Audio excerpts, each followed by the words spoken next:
for us, but because you have given us free will, we have to plan with you, and we have to make our plans in accordance with yours. Turuan mo kami, Lord, na kahalagahan ng pagpaplano sa buhay, lalong maunawa namin kung paano makapagplano sa makadiyos sa paraan. At ngayon, patawarin niyo po kami sa aming mga kasalanan at alisin niyo lahat ng mga sagabal na pwedeng umadlang na para maunawa namin kayo ng lubos. Speak to us in a simple way, but continue, Lord, to enable us to know your will for our lives, and continue to enable us, O Lord, to plan correctly so that we may benefit from the life that you have given us. Lord, be our speaker. Speak powerfully, mightily, glorify your name, heal us, empower us, open our eyes. In the name of Jesus, your Son, our Lord, we pray with thanksgiving. Amen. How to plan to succeed? Proverbs 16, we'll be reading from the Contemporary English Version. Verse 1, we humans make plans, but the Lord has the final word. So unang-una, sinabi, may plano tayo dapat. Tayo ang gumagawa ng plano. The assumption is we make plans. We should have a plan. Hindi kung ano na lang mangyari, kung ano na lamang ang kahinatnan na isang araw, na isang linggo, na isang buwan, na isang taon, and before you know it, ng isang lifetime. Sabi nga nila, those who fail to plan, actually plan to fail. Yung walang plano, actually may plano. May plano silang mabigo. So may plano dapat for the month, for the year, for 10 years. Ang mga estudyante may plano para sa isang semestre. Then you plan for a career. What's your plan for your family? Anong plano para sa sarili? At may plano na ba tayo para sa retirement? Kaya marami mga pangangailangan ang biglang dumarating nang hindi natin matugunan, walang kaplano-plano. So ano ang plano nyo para sa inyong buhay? Kung hahati-hatiin ang natitira pang panahon ng ating buhay into 5 or 10-year segments, ano-ano ang gusto nyo mangyari? Siyempre, hindi naman lahat ng plano natin yun ang mangyayari. Pero may plano ka, meron kang sinusunod na direksyon, meron kang goal, which you cut down into achievable objectives, and then to-dos and not to-dos, hanggang nabubuo yung panahon, nakikita mo, nabubuo rin yung plano. Proverbs 16:20, if you know what you're doing, you will prosper. So how do we plan? First of all, know. Be knowledgeable. Bawat alam ng ating isip ay parang isang kasangkapan, isang tool na nagpapadali ng trabaho. Nagbubukas ang pinto, parang susi. Nag-aakyat sa isang mataas, parang elevator. Nagbibigay ng liwanag sa madilim. So know the facts of your life. Know your strengths. Know your weaknesses. And very importantly, know what you want. Ano ba talaga ang gusto mo sa buhay? Lagi marami nagtatanong sa akin, ano po ba ang mahalagang qualities ng isang lalaki o babae para i-consider ko na maging asawa? And I always answer the same way, what can you not live without? Yung talagang hindi ka mabubuhay pag wala yun sa partner mo, dapat makita mo sa kanya. And then dapat alam mo rin what you can live without. Gusto mo lang, but you can live without. So don't have a partner that doesn't have what you cannot live without. Kaya dapat alam mo talaga kung ano yung gusto mo. Marami kahit sa pag-aasawa, hindi napapatama ang pagpili o ang pagpapakasal kasi hindi naman nila alam kung anong gusto nila sa buhay eh. Na-in love lang sila dahil makapalang kilay. Dahil maganda ang boses, dahil text ng text, dahil thoughtful, pero mamaya naghihiwalay, nagkakagalit, o impyerno ang buhay together, o kung hindi man impyerno, boring, pinagtsatsagaan na lang, total mamamatay din tayo pagdating ng araw, tapusin na lang to, ganun lang ba yun? Minsan ka lang mabuhay. So what do you want? Do you want, halimbawa, to have material success? Then huwag ka may in love sa taong walang ambisyon, kahit gaano kakapal ang kilay. What do you want? Do you want yung mga matatamis na mga sandali araw-araw? So, pwede lang tamad, basta thoughtful. Diba? So, what do you want? It must be clear. At dahil tayo nilikha ng Diyos na unique, meron tayo talagang kanya-kanyang gusto at kanya-kanyang ayaw. So, don't have anybody na meron nung talagang hindi mo pwedeng pagtsagaan, na may ugaling ganun, kahit marami pa siyang qualities na maganda, pero hindi mo pwedeng pagtsagaan yung ganito niyang quality, then have someone else. Or don't have anybody at all. Importante na nasasabi natin yun. No. Very importantly, know yourself.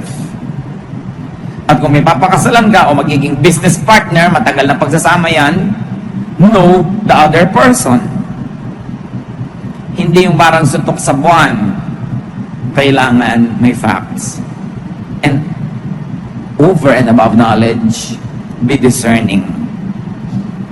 Hindi lahat ng bagay nalalaman, pero yung mahalaga, nararamdaman. Kailangan may pakiramdam ka. Ito bang gagawin kong negosyo? Kahit sa alam ko maganda, pero ano ba yung nararamdaman ko? Ano ba yung kutob ko? Spiritual beings tayo, nilikha tayo sa image ng Diyos. You will check. So alam mo ang salita ng Diyos, sa ulado mo hanggat maaari, para may pumapasok pa lang na isipin, alam mo na agad ay hindi ganyan ang gusto ng Diyos. Iba ang sinasabi ng Word of God. Psalm 119:11, I have hidden your word in my heart that I might not sin against you. Itinago ko na sa puso ko para pag may papasok sa puso ko, ay may tao na pala. May uupo pa lang doon sa upuan, may nakaupo na, yung salita ng Diyos. So kung hindi niya a-approvean, hindi niya aalukin, hindi niya tatanggapin, hindi na pwedeng pumasok. Kasi may tao na, may laman na. Dapat nauuna yung salita ng Diyos.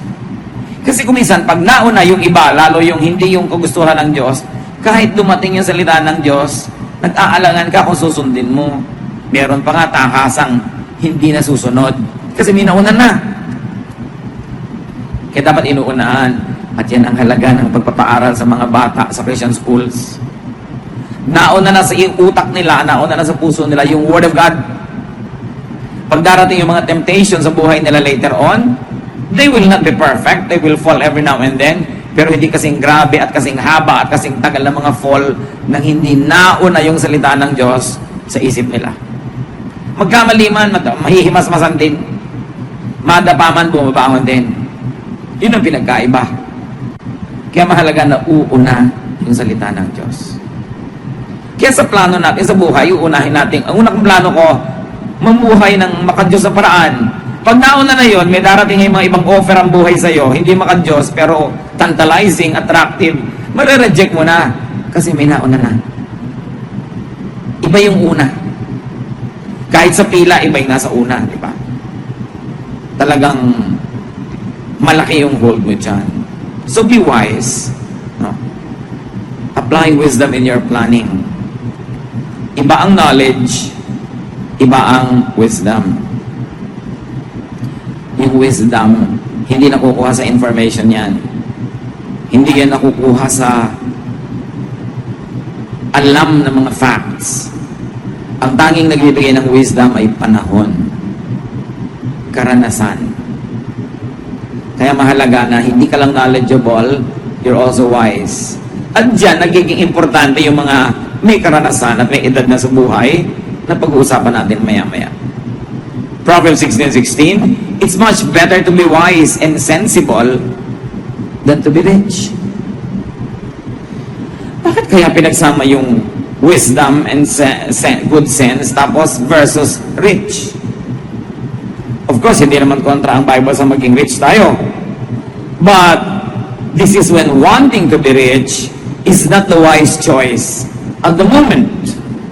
Merong at the moment. Kasi kung minsan, wanting to be rich is the right choice at that time. Paano malalaman ngayon that it's not wise to want to be rich? When pursuing wealth will destroy your relationship with God. Then it's not wise. It's not wise at this time to want to be rich. Pero ayan na, ino-offer na, ang bilis yumaman. Pero masisira ang relasyon mo sa Diyos. It's better to be wise and sensible than be rich in a way that will destroy your relationship with God. So do not use evil ways. Magpaplano ka na rin lang, huwag kang gagawa ng plano na merong evil devices. Magpaplano kang yumaman pero may deception. Magpaplano ka na manalo pero may daya. Magpaplano ka na mabuhay pero may papatayin ka. Kailangan walang ginagamit na masasamang paraan sa plano. Kasi di ba napag-usapan na nga natin, kailangan kakampi mo ang Diyos. Paano kanya kakampihan kung masama ang plano? Proverbs 16:17, God's people avoid evil ways and they protect themselves by watching where they go. Malayo ka pa naman, nalalaman mo na kung saan patungo yung landas na yan eh. Bihira naman yung biglang-biglang lumiliko sa mali. Usually alam mo na yung direction na yon. Dahan-dahan nagiging malinaw sa iyo na mali yun. Huwag na lang. Atras na lang. It's not worth it to destroy a relationship with God for wealth. Kasi kahit gaano karami yung pera mo, pag hindi ka naman pinayagan ni Lord na ma-enjoy yun, hindi mo rin ma-enjoy yung pera mo. Pero kung kasama ka ni Lord, gusto ka ni Lord pag-enjoy yan, kahit konti lang yung pera mo, na-stretch. Ang daming nangyayari sa konti. Iba na yung nabubuhay tayo sa favor ng Panginoon. Do not be proud in planning. Proverbs 16:18, too much pride will destroy you. So kung proud yung paraan mo ng pagpaplano, yung nagiging mayabang ka kahit sa sarili mong mga magulang, sa mga pinagkakautangan mo ng loob, sa mga dapat mong igalang, sino magsasabing magtatagumpay ang ganong plano? And never plan for pride. Bakit naman po nagbabalak kayo na ang laki-laking bahay ang ipatayo? Aba, syempre, para matalo natin yung kapitbahay natin, walang kwentang plano yun. Bakit gusto mong makatapos ang napakataas na pag-aaral? Uhaw na uhaw ko ba sa karunungan? Hindi. Para matalo ko yung mga pinsan ko. Pinakamataas ang title ko. Bakit naman kailangan natin ng kotse? Para makapagyabang tayo. Diba? Kahit sa ministry. Ba't kailangan natin magpatayo ng laki-laking building? Para kung pagyabangan pala yung iba, para patunayan mong ikaw yung pinakamahusay, walang kwenta yung ganong plano. Hindi ibig sabihin na pag gusto mo ng malaking bahay, o kotse, o education, o magandang church building, masama yung plano mo. Ang sinasabi natin, yung laman ng kalooban mo, yun ang alam ng Diyos. Kasi sa labas mukhang maganda yung plano, pero yung pala yung loob, bulok, may ibang hidden agenda, doon naman tumitingin ng Lord sa puso. Kaya dapat tinetest mo ang sarili mo against God's word and against your own conscience. Ito bang pinagsasasabi ko ay totoo? Ito ba ay tama? Gusto ko ba talaga na maging excellent only because I like to serve God excellently? O gusto ko magpa-impress? May isang ayaw na ayaw ang Panginoon, yung pride. At ang mga taong proud, laging hirap ang loob. Kasi una, takot silang hindi magtagumpay dahil gusto nilang i-maintain yung pride nila. O kaya hindi sila matahimik dahil lagi nilang binabantayan yung achievement ng neighbor nila, baka sila malampasan. Hindi sila peaceful kasi lagi sila nakikipag-compete.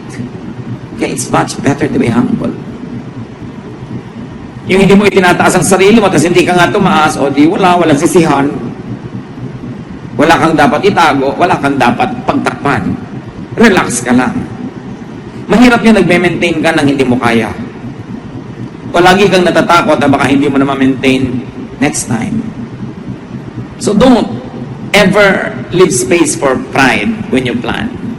So pag nagpaplano tayo ngayon mga kapatid, tinatanong natin, para ano ba to? Para ba pangyabang? Do not plan with ungodly people. Psalm 1:1 says that, blessed is the man who does not walk in the counsel of the wicked, nor does he stand in the way of sinners, or sit in the seat of mockers. Pinagpapala ang mga taong hindi nakikipagmabutihan, nakikisangkot, nakikiisa, sa mga masasama. Damay-damay kasi yan. Ang ganda ng plano, pero yung kapartner mo hindi mabuti, baliwala. I remember some years ago, there was a very successful developer of buildings, of condominiums. Tumawag siya sa akin, sabi niya, I have a very short question, Pastor, but I need your opinion. What is it? There's a very big business that I can do. And you know, I support missions and missionaries and churches. And out of this project, I can support so much more of God's work. But there's only one question that's in my mind. So what's the question? The potential business partner is a man of another religion, a religion that we really cannot accept. We cannot even tolerate, not accept it. It's so different from the way we believe. And he also is very supportive of his religious missionaries. Sabi niya, so the business will be good for both of us if we are friendly in the boardroom. And what is your counsel? So sabi ko, okay, kikita ka ng maraming pera, makakasupport ka maraming missionaries and churches. Pero yung kapartner mo ganun din, makakasupport din siya ng maraming missionary and churches sa kakontra ng church natin. So magkaibigan kayo sa boardroom pero ang mga missionaries siya nagbabakbakan sa mission field, I don't think it's a good partnership. It was billions of pesos and this guy just canceled it. So sabi niya, yes, I suspected that that's what you'd say. So called off yung plano. Kasi yung mga kapartner, hindi ka lugod-lugod sa Diyos. Lalo naman yung magpapakasal ka, partnership yun. Kasi yung partner mo, hindi ka lugod-lugod sa Diyos. Para sa'yo,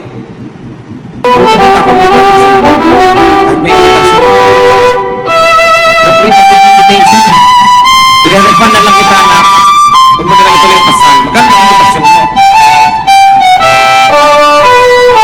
Dahil ang gano'n, mapapahiya din kayo pag nag-iwalay kayo 5 days from now. Ngayon na kayo magkahiya. Para hindi mo na kayo damage. You know, tayo mga anak ng Diyos, dapat free. Hindi ka na pwede magawa ng isang bagay dahil ang kahiyaan, dahil ang kasubukan. We believe like free people who have been redeemed by the blood of Christ to be free. Ayaw kainin nyo isang bagay, kakainin mo na nahihiya ka. Sige. Thank you very much. Person. Basta kulay. Hindi ka makakasakit needlessly. Hindi ang dami-dami mong ginagawa na lapag sa kalooban mo na para kang isang alipin. Hindi ka na alipin kay Jesus. Reviewin nyo, anong mga pinagagagawa nyo na ayaw nyo naman? Set yourself free. Truth sets free. Jesus sets free.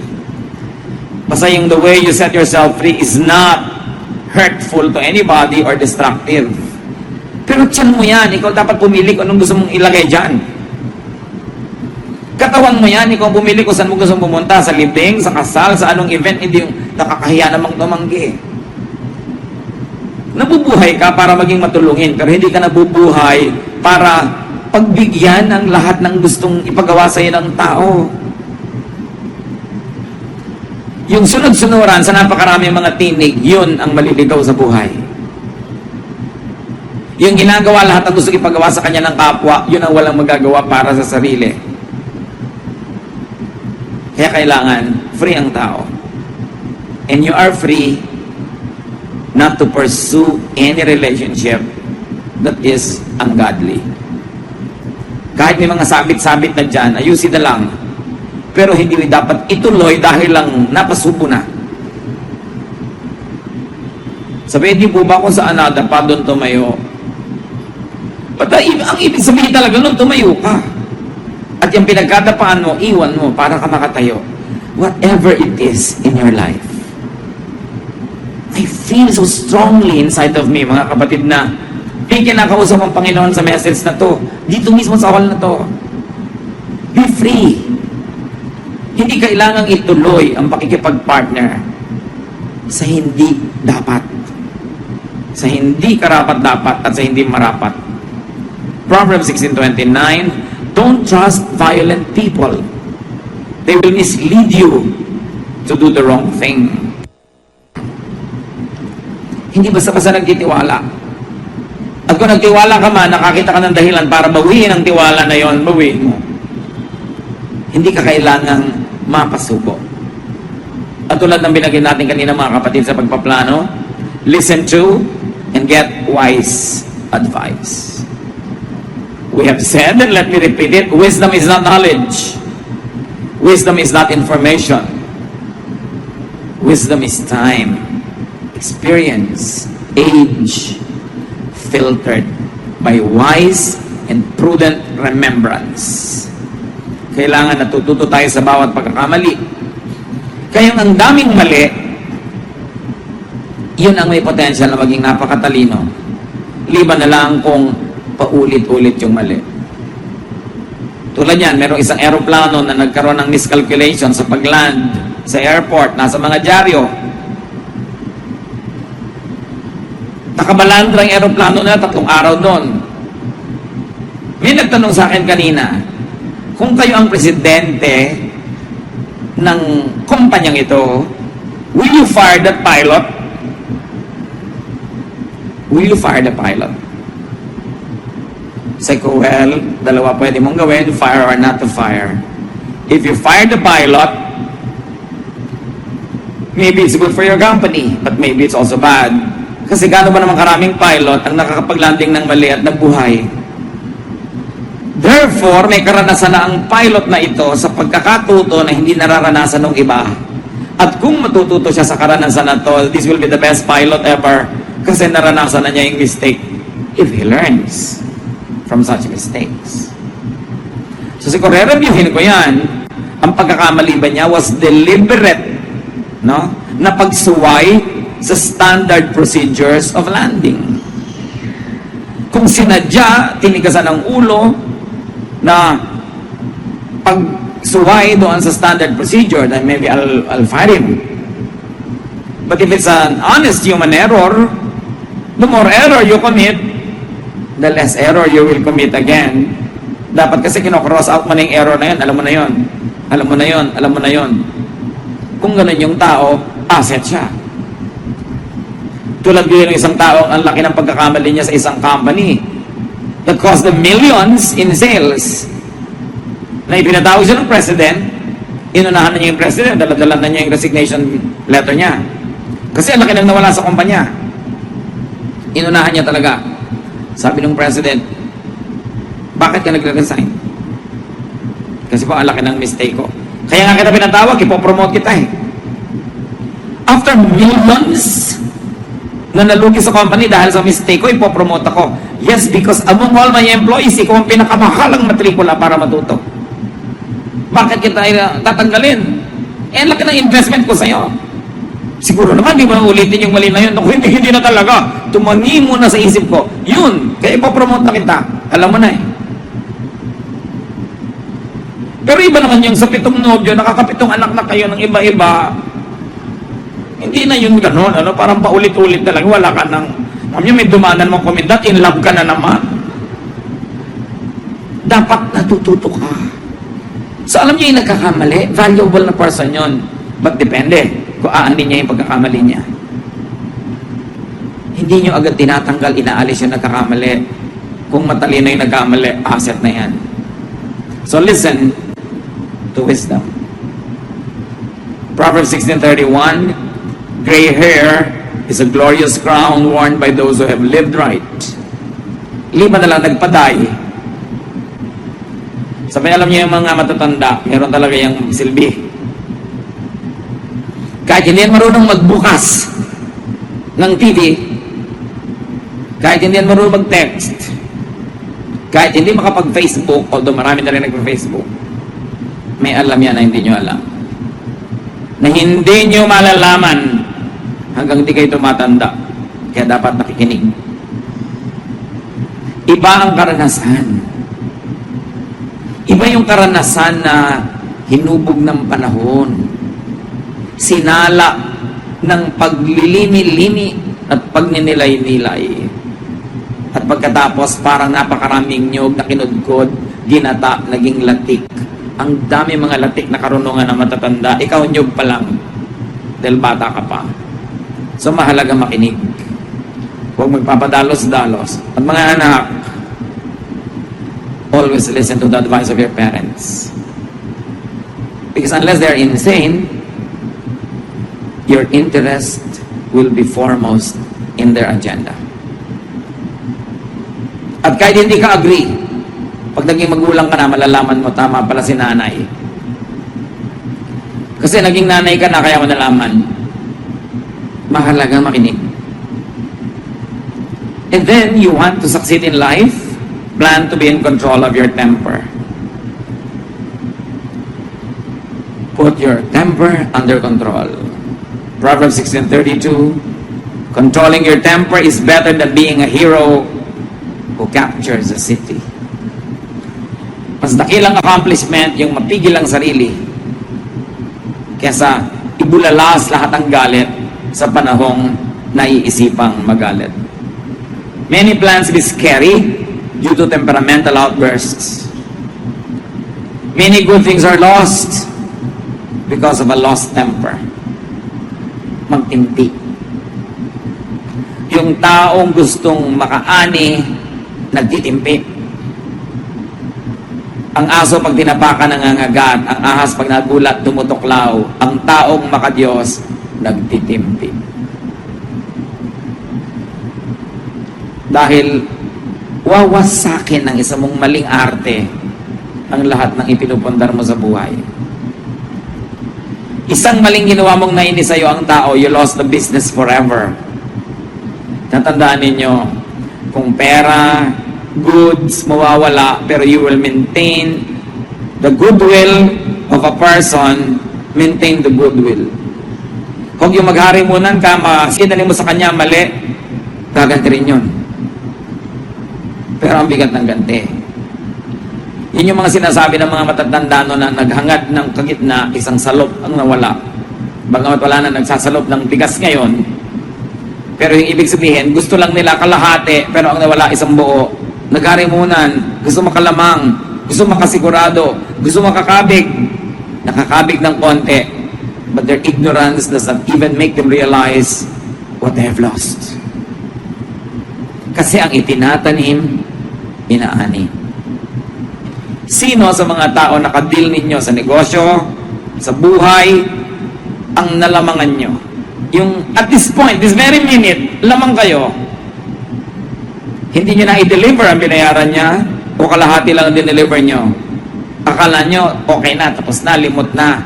Hindi nyo nalilimutan ng taong na-offend. Inutangan nyo, hindi nyo na binayaran, akala nyo, nagkalimutan na. Hindi nakakalimot ang nagpautang. At kung makalimot man siya, hindi nakakalimot ang Diyos. Meron kayong sinaktan nun, hindi kayo nag-sorry, akala nyo wala na. Hanggang ngayon, patuloy kayong sinisingil ng espiritu nung naganap. Kahit hindi kayo singilin nung taong na-offend. Dahil kung anong itinanim, siyang aanihin. So, plano. Pagplano ng mabuti. Maganda yung goal, maganda yung method, maganda yung pamamaraan, maganda yung technique. How can you go wrong? Pagganda ng pagpaplano sa buhay. Nakikinig sa payo, nananalangin, hindi nagmamadali, at ginagawa ang lahat ng kaya. Do what you must. Yan ang pinagkaiba ng panaginip sa plano. Anong pangarap mo? What is your dream in life? Madali mag-dream, but you must have a plan. Iba ang dream, iba ang plan. Yung dream, nangangailangan nyo na makatulog ka para maganap yun. Yung plano, ginagawa mo habang gising ka. Habang gising ang ulirat mo, ang diwa mo, ang katawan mo, ginagawa mo yun. Execute your plan. Matapos mong manalangin, humingi ng payo, alamin ang dapat alamin, nagpasya ka na, do it. Do not fear. Ecclesiastes 11:4, if you worry about the weather and don't plant seeds, you won't harvest a crop. Pagka ayaw mo magtanim dahil baka umulan, baka magtag-araw, baka magtag-init, baka magtag-tuyot, hindi ka na makapagtanim ever. Hindi ka na aani. Ayaw mo na mamuhunan dahil ayaw mo malugi. Nagplano ka, ginawa mo na yung study mo, tinignan mo na kung bagay sa karakter mo, tinignan mo kung sino yung mga ka-business deal mo, ka-partner mo, ginawa mo na lahat ng research, ay di mamuhunan ka na. Huwag ka mabuhay sa takot. Kasi sabi ni Lord, do not fear. Gumagawa ka ng mabuti. Mabuti ang magiging bunga niyan. Hindi man agad-agad. Hindi man instantly. Pero hindi naman pwedeng manalo yung masama sa mabuti. So take studied risks. Life is full of risk-taking. Laging mayroong posibilidad na masaktan, matalo. Yung iba, pag-fall in love na po kaya ako kasi baka ako masaktan. Ay, hindi ka ba nag-fall in love kasi pag-fall in love ka na, hindi ka na nagpapasya. It just happens. Pag sobra kang wise, walang mangyayari sa buhay mo. Kailangan, marunong ka ring sumabay sa ihip ng hangin. Marunong ka ring sumabay sa anod ng tubig. Hindi lagi kang lumalaban doon. Ecclesiastes 11:6, plant your seed in the morning and keep working in the field until dark. So, sa umaga pa lang, magtanim ka na. Huwag na sa gabi. Para may iba ka pa magawa. Kasi hindi mo naman alam kung alin doon na magkiklik. So, habang may oras, gawin. And then, after you have done everything, accept God's will. Kung ano man ang maging bunga nun, accept God's will. At kung ano man ang ani mo sa oras na ito, learn to be contented. But remember, learn to be contented after you have done your best, not before. Nagawa mo na ang kaya mo, doon ka palang magiging kontento. So plan as you are gifted by God. Dapat ibinabagay mo sa mga ibinigay na kakayahan sa iyo ng Diyos ang plano mo. Know your limits. Respect your limits. And then cultivate your potentials. May mga limits talaga eh. So halimbawa talagang isinilang ka at tumanda ka na 4'6" yung height mo, siguro dapat tanggalin mo na yung plano maging Miss Philippines. You know your limits. Diba? Baka maging pwede kang Miss something else.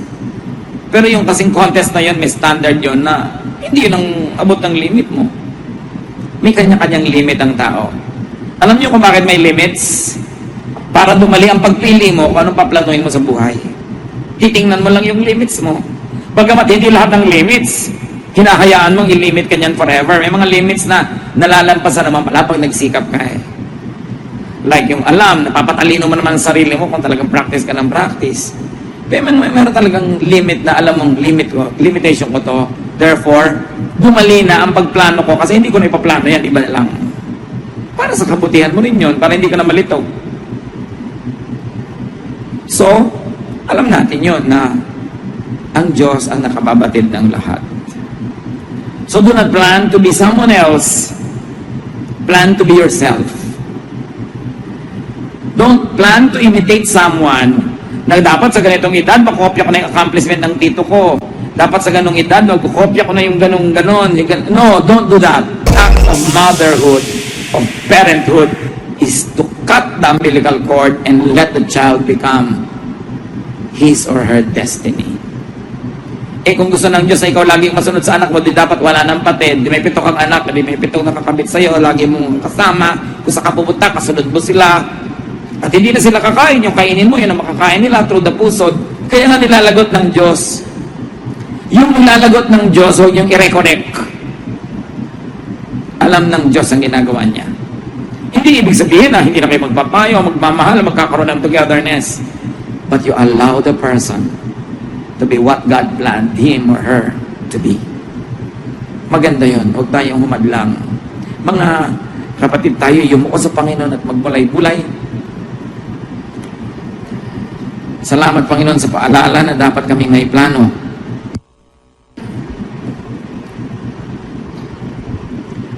Salamat.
Salamat din sa paalaalang hindi kami dapat maging sagabal sa plano ng iba, maging ng mga anak namin o mahal sa buhay.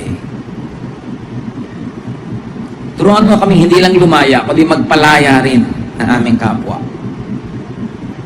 Patawarin mo kami kung may mga pagkukulang kami sa